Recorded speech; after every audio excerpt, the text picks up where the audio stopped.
મહેસાણા જિલ્લાના જોટાણા તાલુકાનું ખદલપુર ગામ છેલ્લા કેટલાય વર્ષોથી નર્સરી અને રોપા ઉછેરનું મહત્વનું કેન્દ્ર બની ગયું છે. વિજાપુરના માટી ગામ નર્સરીનું હબ ગણાય છે. ત્યારબાદ હવે ખદલપુર પણ બીજું કેન્દ્ર બન્યું છે.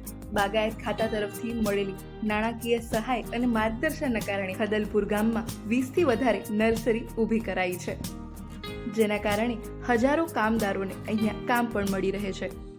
મારું નામ પટેલ સુનિલભાઈ દશરથભાઈ, ગામ ખદલપુર, તાલુકો જોટાણા, જિલ્લો મહેસાણા.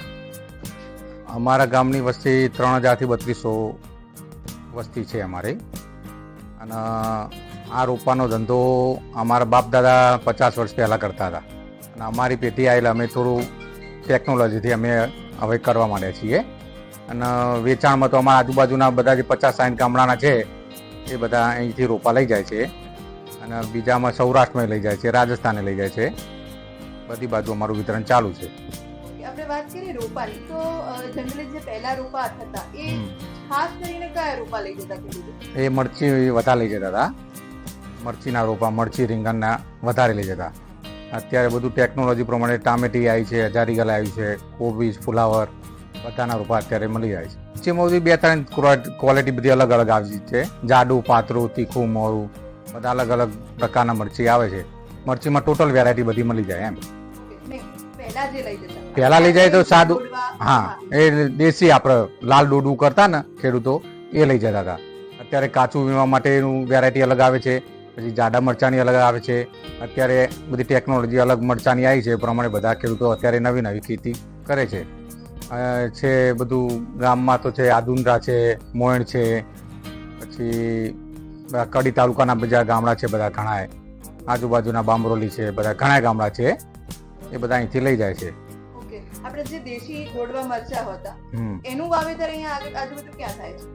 દેશી ડોડવાનું વાવેતર અહીંયા નદાસા જોડે થાય છે, પછી ઉખરોજ થાય છે, મરતોલીમાં થાય છે. એ બાજુના ગામડામાં દેશી ડોડવાનું વાવેતર હજુ ચાલુ છે. મારા અત્યારે ગામમાં આવી 20 નર્સરી છે. 20 નર્સરી હાલ ચાલુ જ છે. એ તારીખમાં મરચી, ટામેટી, રીંગણ, કોબીજ, ફુલાવર હાલમાં રેડી જ છે, હાલમાં મળી જાય. મરચાની વાત કરી તો મરચાની સીઝન કઈ હોય છે? મરચાની સિઝન આમ 5મા મહિનાથી ચાલુ થઈ જાય છે વાવેતર. અત્યારે 9મા મહિના સુધી સળંગ વાવેતર ચાલુ જ હોય. સ્ટેપ બાય સ્ટેપ ચડ ઉતરમાં બધા વાવતા હોય. 20 વર્ષથી સંકળાયેલો છું.